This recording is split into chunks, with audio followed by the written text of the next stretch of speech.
밥심이죠. 한국인들은 밥에 굉장히 큰 의미를 부여합니다. 친구 만나면은 밥 먹었니? 밥 먹었냐 물어보고 이제 헤어질 때 언제 밥 한번 한 번 밥 먹자. 하자. 이렇게 이제 밥이라는 것은 한국인들에게 있어서 식사의 개념을 떠나서 상대방에 대한 관심과 사랑, 대인 관계를 매개하는 그런 매개체라고 할 수가 있겠습니다. 하지만 한국 사회가 상당히 많이 바빠졌습니다. 친구한테 밥 한 번 먹자고 해도 언제 먹을지 약속을 잡을 수가 없어요. 가족들끼리도 마찬가지입니다. 하지만 그렇다고 해서 누군가와 같이 밥을 먹고 따뜻한 정을 나누고자 하는 욕구는 사라진 게 아닙니다. 자, 바로 이럴 때 보는 것이 먹방이라는 것이죠. 아유미 씨, 네. 한국과 일본을 오가면서 활동을 하시잖아요. 느끼시기에 한국하고 일본의 그 사람들이 친구 관계를 맺을 때 어떤 차이가 느껴지셨었나요? 이제 일본 친구 같은 경우는 아무리 친해져도 어느 정도의 거리는 좀 두고 서로의 이제 민폐, 이게 안 되게끔 프라이버시한 부분을 서로 지켜주는 그런 게 있는 것 같고, 한국 친구 같은 경우는 진짜 가족처럼 나의 일처럼 이제 다 들어주고 생각해주고 그럼 좀, 그럼 좀 차이가 있는 것 같아요. 저는 이제 댄서들 중에서 일본인 친구인데 한국에서 댄서 활동을 하는 친구가 있어요. 네네. 근데 되게 엄청나게 친절하다라고 느꼈던 부분이, 저희가 연습실에서 배달 음식을 좀 자주 시켜 먹어요. 커피 같은 거를. 배달하시는 분이 오셔서 이제 두고 가시는데 저희는 보통 감사합니다 그러고 말잖아요. 근데 조심히 살펴 돌아가세요 이렇게 얘기를 하더라고요. 거기까지? 네, 오. 그래서 저희가 하고 놀랐던 적이 있었어요. 엄청 친절하구나라고 생각이 들어서. 중요한 부분을 짚어주셨습니다. 일본인들은 깍듯하고 예의 바르지만 좀 다가가기가 힘들고 한국 사람들은 훨씬 적극적이고 감정 표현이 굉장히 풍부하고 따뜻합니다. 그런 게 두 나라의 대표적인 차이인데요. 한국의 하회탈과 일본의 이제 노맨이라는 탈인데요. 진짜 다르다. 무표정이다, 무표정. 네. 하회탈로 대표되는 한국의 탈은 표정이 굉장히 크게 지어져 있고 또 턱이 분리가 돼요. 아주 이렇게 하면 이렇게 표정이 더 크게 표현을 할 수가 있습니다. 근데 이제 일본은 고정돼 있고 또 굉장히 절제된 표정으로 이제 연기를 하게 돼 있죠. 심리학에서 성격을 퍼스널리티라고 하거든요. 그리스 말로 페르소나라는 말이 어원입니다. 근데 페르소나는 탈이라는 뜻이에요. 다시 말해서 이제 성격이라는 것은 사람들이 쓰고 다른 사람들을 대할 때 쓰는 나의 모습이라는 얘기가 되겠죠. 그래서 한국과 일본의 탈이 이렇게 다르다는 얘기는 한국인들과 일본인들이 다른 사람을 대할 때 준비가 다르다, 마음의 준비가. 탈이야말로 두 나라의 대인관계를 가장 잘 요약하는 이런 상징입니다. 일본의 대인관계를 요약하는 개념 중에 혼내와 다테마에라는 개념이 있어요. 혼내는 이제 본마음이고요. 본심이고요. 다테마에는 말 그대로 만들어서 앞에다 놓는다라는 뜻인데 이 다테마에가 탈과 굉장히 비슷합니다. 우리가 일본 사람들 만나면 굉장히 예의 바르고 질서 잘 지키고 또 깍듯하고 자 이런 측면이 기본적으로 다테마예요. 그리고 혼내라는 부분은 일본인들도 본인만 알고 가족이라든지 연인이라든지 친한 친구라든지 잘 드러내지를 않습니다. 우리는 어떻죠?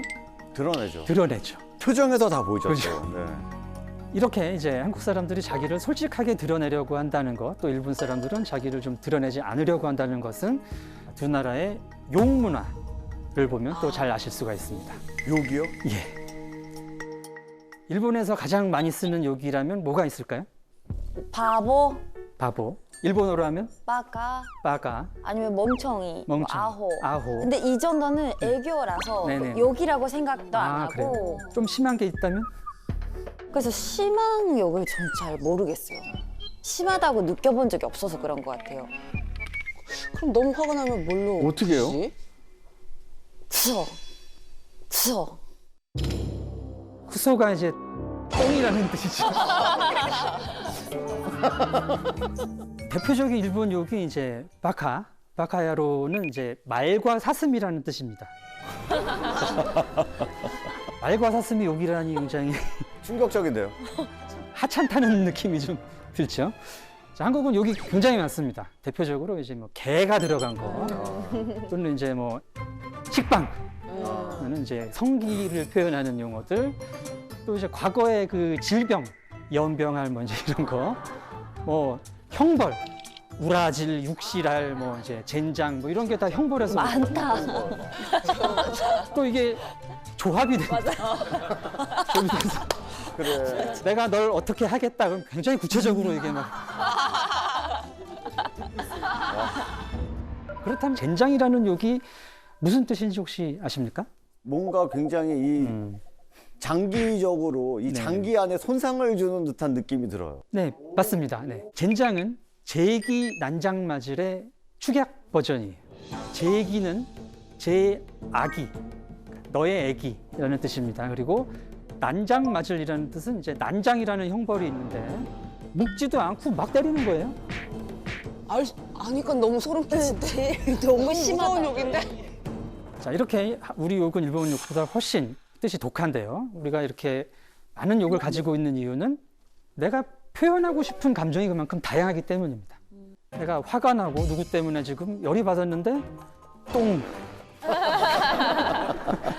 뭐 좀 많이 남잖아요, 그죠? 똥. 그리고 또 하나의 기능이 있는데요. 욕을 나누는 사람들 사이의 관계의 깊이를 나타내기도 합니다. 친한 친구, 아주 이제 어렸을 때부터 사귄 친한 친구를 오랜만에 봤다. 네. 이제 뭐라고 하시겠습니까? 야, 정말 오랜만이다. 잘 지냈니? 반갑다. 보통 이제 이렇게 하지 않고 야, 이 개 이제 하는 거죠. 그 왜 나오죠? 그 말이 근데 저절로 나와요. 저절로 나오는 네. 반사적으로 나오는 거죠. 문화적 행위 양식이니까요. 친구들 사이에 이런 관계의 깊이를 나타내고 대화를 풍부하게 하는 감정을 이제 살아나게 만드는 그런 조미료의 역할을 하는 거죠. 우리 시장에 전통 시장에 가면 가끔 욕쟁이 할머니가 하시는 가게 있잖아요. 무조건 가죠. 욕을 먹으러 가는 거 네. 아닙니까? 그래서 뭘 먹으러 가는지 모르겠어요. 뭘 처먹겠다고 왔어? 막 이러고서는 탕탕 내려주시고 그러면은 맛있게 먹고. 일본에서는 아마 생각하기 힘든 그쵸, 문화가 아닐까 합니다. 갑이 을에 대해서 뭔가 이제 함부로 하는 거를 이제 갑질이라고 많이 합니다. 자, 이 갑질의 동기 역시 그 결핍된 통제력을 충족시키려는 부분이 있는데, 하지만 일본의 이지메하고는 좀 차이가 있습니다. 자, 이지메가 집단의 규범을 어긴 개인에 대해서 집단이 응징을 하는 성격이라면, 갑질은 개인적인 부분이 좀 커요.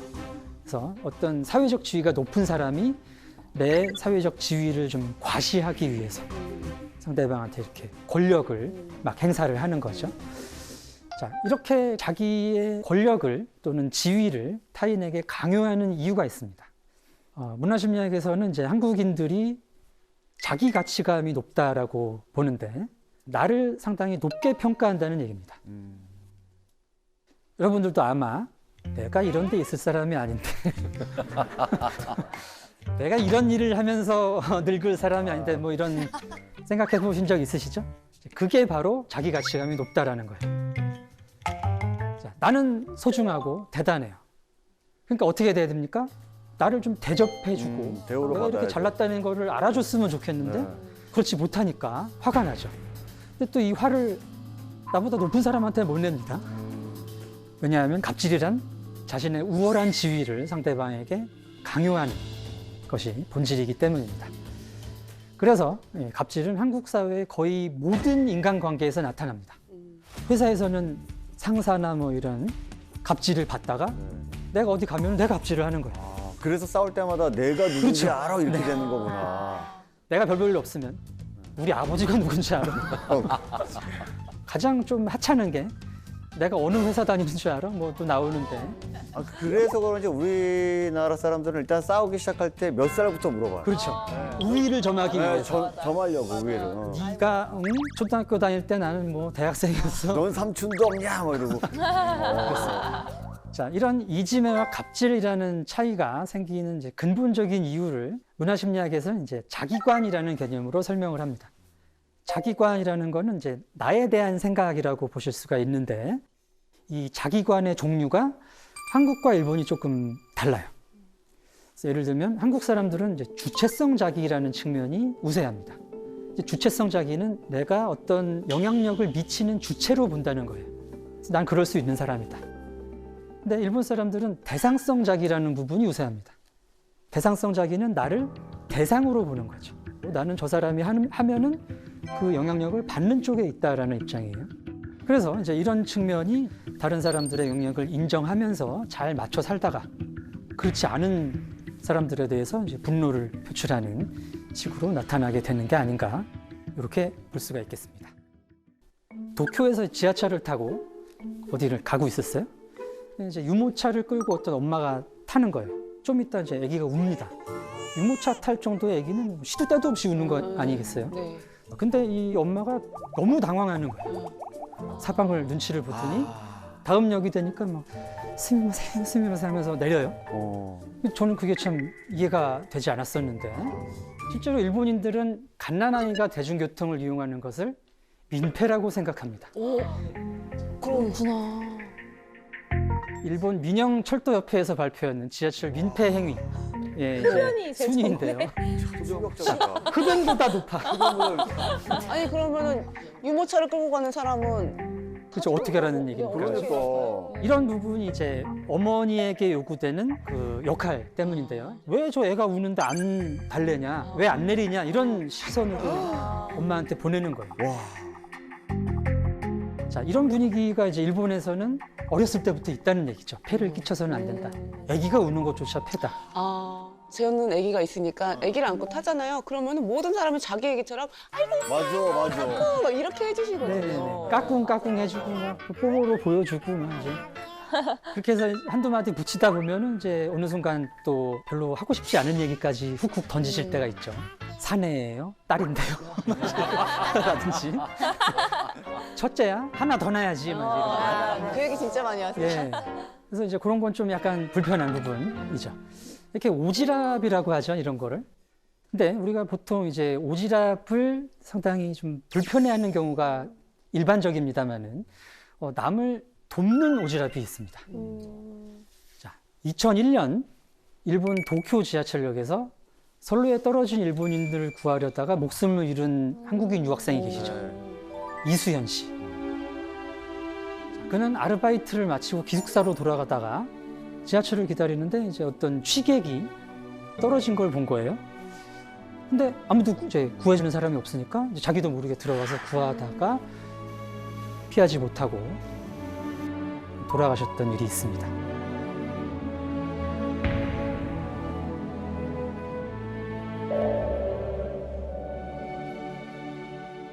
자, 이뿐만이 아니죠. 사고 영상 같은 거 가끔 이제 뜨는 거 보면은 짐차가 넘어져가지고 뭐가 다 깨져서 흘러나왔다 이러면은 주섬주섬 치우고 누구는 교통 정리하고 있고 그러면서 참견을 그렇게 합니다. 한국 사람들은 이럴 때 왜 그렇게 남의 일인데 이렇게 도와주셨어요? 남일 같지 않아서요. 내 일이라는 거예요. 그러니까 그 사람이 우리 아버지 같아서, 우리 엄마 같아서, 우리 아이, 조카 같아가지고 그냥 끼어들게 되는 거예요. 나도 모르게. 어떤 가면들이 제일 많이 보였는지 이제 많이 생각했거든요. 이제 세 가지에 대해서 알게 됐거든요. 특히 한국에서. 한국에서는 첫 번째 가면이 있는데 이거는 정말 매일매일 보는 가면인데 천재 가면이거든요. 천재 가면? 천재 가면이 뭐지? 우리가 모른다는 것을 인정 못하는 것처럼 우리 다 알아. 나 똑똑해. 100점 받았는데 나 공부 하나도 안 했어. 맞아, 꼭 그러더라고요. 네. 노력에 대해서 숨기는 게 이게 딱 한국이잖아요. 한국 학생들의 많이 받고. 근데 그 노력에 숨기면서 가면을 쓰게 되는 거거든요. 왜냐하면 노력을 안 했으면 천재잖아요. 그냥 원래 알았던 거잖아요. 원래 나 조금 타고났어. 이게 제가 많이 봤던 첫 번째 가면이거든요. 어린 아이들한테도 이렇게 막 시험 볼 때 있잖아요. 나 공부 못했어. 이런 거 되게 많이 봤거든요. 근데 이제 문제가 왜 어릴 때부터 이런 가면을 쓰게 될까요? 제 생각에는 우리 어른들이 가면을 씌워지는 거거든요. 예를 들어 점수만 보고 아니면 대학교 이름만 보고 너 천재구나 이렇게 말하는 게 있거든요. 노력에 대해서 칭찬을 많이 안 하거든요.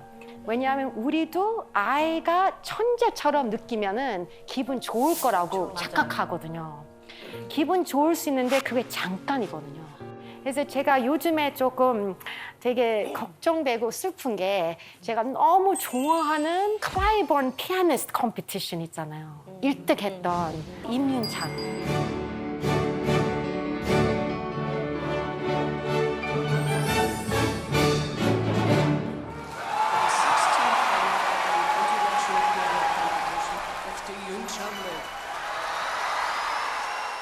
정말 사람들이 천재처럼 부를 수 있잖아요. 근데 우리가 가면을 씌워주는 거 아닌데, 근데 이렇게 검색만 해도 벌써 천재라고 부르려고 하거든요. 이렇게 어린데도 계속 사람들이 천재다, 천재다. 그러면 자기 진짜 천재 해야 되거든요. 그 역할을 해야 되거든요. 그러면 너무 걱정되는 게 앞으로 1등 어려울 수도 있잖아요. 그러면 그 기대 때문에 더 스트레스를 받을 수 있거든요. 그래서 우리가 진짜 이런 훌륭한 사람들 서포트 해주고 싶으면 이 천재 가면을 씌워주는 것보다 관심이 가야 되는 게 노력이거든요. 예를 들어 얼마나 연습 많이 했겠어. 얼마나 노력을 많이 했는지 이렇게 했을까. 다음 곡은 어떤 거 할까. 어떤 곡을 칠 건지 어떤 스타일로 연습할 건지 궁금하다. 이런 얘기가 이제 훨씬 더 건강하다고 생각하거든요. 그래서 이런 천재 가면을 피하기 위해서 정말 우리는 그 과정에 관심 주고 1등 했다, 천재다 이런 것보다는 조금 더 정말 훌륭하게 연습을 많이 했다. 그렇죠. 노력을 많이 했다. 그렇게 좀 바꿨으면 좋겠어요. 그러니까요. 네. 또 두 번째 가면. 제가 많이 봤던 가면, 그리고 저도 이런 가면을 너무 오랫동안 썼기 때문에 벗기가 어려운데 이게 바로 완벽 가면이거든요. 완벽하다는 가면. 그리고 혼자서 다 잘할 수 있다는 가면. 이거는 회사에서 많이 봤거든요, 어른들. 원래 임포스터 연구를 보면은 제일 단단하게 가면을 쓰는 사람들이 바로 승진한 사람들이거든요. 그러면은 회사를 생각하면은 그냥 밑에 일하는 직원들보다 CEO들, 뭐 사장들, 회장들 이런 사람들이 정말 임포스터거든요. 그래서 한국에서 회사 생각하면은 또 드라마에서 사장으로 나올 때 뭐 이런 문제가 있으니까 해결하고 와, 다음 주까지. 이렇게 말할 때가 있거든요. 그게 임포스터거든요. 왜요? 직원들 앞에서 완성된 아이디어가 없으면 아직 자기도 들킬 수 있거든요. 그러면 더 창피할 수 있거든요. 좋은 리더면은 바로 이제 직원들한테 가서 이런 문제가 있는데 앉아봐. 우리 같이 해결해보자. 우리 브레인스토밍을 해보자. 왜냐하면 솔직하게 이런 문제가 있었으니까. 그리고 그런 디스커션이 있으면 피드백이 있거든요. 피드백 서로 하니까 사실은 더 완벽한 답이 나오거든요. 네. 근데 이런 회사 맥락에서는 다 완벽 가면을 썼으면 얘기를 못 하게 되거든요. 대화가 하나도 없거든요. 그래서 그냥 해와. 완벽한 것만 보여주기 위해서 우리가 또 집에 가서 몰래 혼자서 막 하면서 내는 거예요. 그게 완벽 가면이거든요. 그렇지. 거의 안 힘들게 한 것처럼. 원래 알고 있었던 것처럼 자기는. 네, 원래 그렇게 오래 안 걸렸던 것처럼. 쉽게 한 것처럼. 네네, 그냥 어제 했어 그냥. 네. 그래서 실리콘밸리에서 거의 3,000명한테 물어봤거든요. 당신이 유능하지 않다는 사실을 회사 사람들이 알게 될까 봐 두려우십니까? 거의 60% 넘게 동의한다. 네. 이렇게 대답했거든요. 그래서 애마존이 제일 높이 나왔고요. 그리고 구글도 70% 넘게 나왔고요. 이런 되게 정말 성공한 좋은 회사들이잖아요. 이런 회사들에 들어갔으면 진짜로 이제 얼마나 노력했는지 보여야 되는데 못하면서 그냥 완벽척하면서 불안하게 있는 거거든요. 사실은 비슷한 이유가 있거든요. 그 이유가 우리가 노력하는 거를 보여주면 타고난 게 없는 거거든요. 근데 아까 말한 것처럼 한국 사람들은 타고난 거를 좀 좋아하거든요. 그거를 믿거든요. 뭐 예를 들어 토끼랑 거북이가 경주했는데 거북이가 이겼잖아요. 그래도 사람들이 우리 아이가 토끼였으면 좋겠어요. 타고난 거. 졌어도 왜냐하면 그 타고난 게 더 멋있다고 생각하거든요. 그래서 세 번째 가면이 있는데 다른 것 같지만 또 비슷하거든요. 이게 바로 겸손 가면이거든요. 제가 이제 미국에 살면서 메타인지 연구를 많이 했잖아요. 근데 메타인지 연구하면서 그런 데이터, 그런 결과들이 많이 나왔거든요. 과신하는 거. 특히 미국 사람들이 과신을 많이 하거든요. 맨날 나 너무 잘했어. 너무 잘 봤어, 이 시험을. 근데 더 못 봤거든요. 근데 제가 그런 데이터를 볼 때마다 나는 이렇게 과신한 적이 없는데 뭐 제가 100점을 맞았어도 나 너무 못 봤는데 이렇게 생각할 때가 더 많았거든요. 이게 겸손 가면이거든요. 너무 열심히 공부를 했는데 그 너무 공부 열심히 했다고 나 안 똑똑한 사람이다. 그런 거 있잖아요. 사람들이 어떤 때는 100점을 받았으면 친구들이 그런 얘기 할 수 있거든요. 미스 너 너무 똑똑하다. 근데 항상 아니야, 나 원래 공부 많이 해야 돼. 이게 노력하는 게 사실 똑똑한 건데 우리가 반대로 생각하는 거, 그 타고난 것 때문에 똑똑하지 않다고. 네, 똑똑하지 않다고. 왜냐하면 노력을 했으니까. 그래서 겸손 가면은 비슷하게 누가 칭찬을 해줄 때 있잖아요. 나 그냥 운이 좋았어. 노력했다고 말 못 하거든요. 그래서 어떤 사람들은 그런 거 물어보거든요. 뭐 한국에는 겸손해야 되잖아. 어떻게 그냥 내가 잘했어. 날 위해서 잘했어. 이렇게 말하면 안 되잖아요. 근데 그렇게 말하는 것보다 아주 솔직하게 그런 거 있잖아요. 나 이 시험을 너무 잘 보고 싶어서 공부 많이 했어. 잘 나왔으면 좋겠다. 이렇게 말하는 게 사실은 뭐 잘난 척도 아니고 솔직한 거고, 그리고 다른 친구가 그런 말 들으면 그래, 너도 너무 열심히 했으니까 잘 됐으면 좋겠다. 사실은 그런 거 있거든요. 아이가 시험을 잘 볼 때가 있잖아요. 너 너무 천재다. 뭐 그럼 우리 아이 똑똑하지. 이렇게 말해 줄 수 있거든요. 감동 하나도 없어요. 근데 제가 다르게 뭐 우리 딸이 뭘 잘했는데 세린아, 너 얼마나 열심히 했는지 엄마가 다 알아. 지금도 눈물 나려고 그래요. 그럴 때 되게 솔직한 거잖아요. 가면 뒤를 본 거잖아요. 그럴 때 딸을 보니까 딸도 훨씬 기쁘거든요. 왜냐하면 엄마가 알아요. 나를 얼마나 열심히 했는지 알고, 그리고 자기가 가면 쓸 필요 없어요. 맞아. 그럼요. 그냥 열심히 노력한 게 이게 좋은 거구나. 엄마가 다 봤구나. 천재 바라지 않구나. 네, 그래서 그게 훨씬 더 감동이거든요. 우리가 이제 그런 얘기를 많이 하잖아요. 아이들한테 너 성공할 수 있다. 친구들한테도 야, 너 할 수 있어. 이렇게 말 많이 하잖아요. 저는 사실은 그런 말들이 막 도움이 안 되거든요. 더 감동받는 거랑 더 도움되는 게 이런 말이라고 생각하거든요. 너 실수할 자격이 있어. 괜찮다고. 너 오래 걸려도 돼. 필요하면은 도와달라고 말을 해달라고. 사실은 성공에 대해서도 좀 바꿨으면 좋겠어요, 생각을. 왜냐면 우리는 그런 거 있잖아. 대학교 됐으면 성공.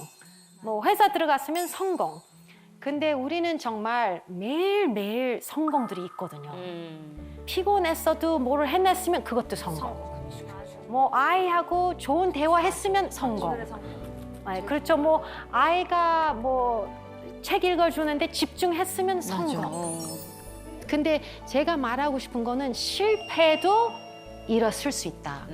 왜냐하면 어떤 사람들은 진짜 그 끝에 실패할까 봐 너무 두려워서 시도를 안 하는 거거든요. 네. 근데 완벽 가면을 썼으면 우리 아이들도 쓰게 되거든요. 왜냐하면 엄마 앞에서도 완벽해야 되니까. 실수하면은 엄마가 싫어할까 봐.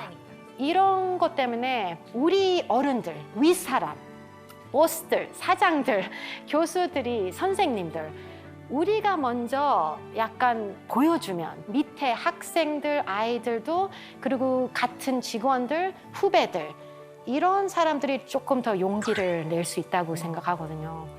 근데 제가 이제 메타인지를 연구하면서 그런 생각 많이 했거든요. 왜 메타인지가 필요한지.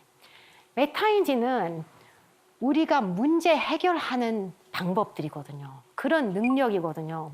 근데 우리가 너무 가면을 쓰게 됐으면 혼자서 다 해결을 해야 되거든요. 너무 불안하고 너무 힘들거든요. 근데 원래 살아가는 게 우리가 이제 소셜 하잖아요. 우리가 이제 사회적으로 사는데 진짜 좋은 메타인지가 도움 달라고 할 수 있는 능력이거든요. 나 혼자서 못하니까 조금 힌트를 줘. 조금 도와줘. 이거 같이 해볼까? 이런 게 정말 어려운 메타인지거든요. 그래서 도와달라고 말하는 게 정말 많은 용기가 필요하거든요. 이게 용기를 키우려면은 가면을 벗어야 된다고 생각해요. 그래서 안전하게 조금씩 살짝 들키면서 실수를 하면서 가면을 벗고 도와달라고 그랬으면 좋겠어요. 감사합니다.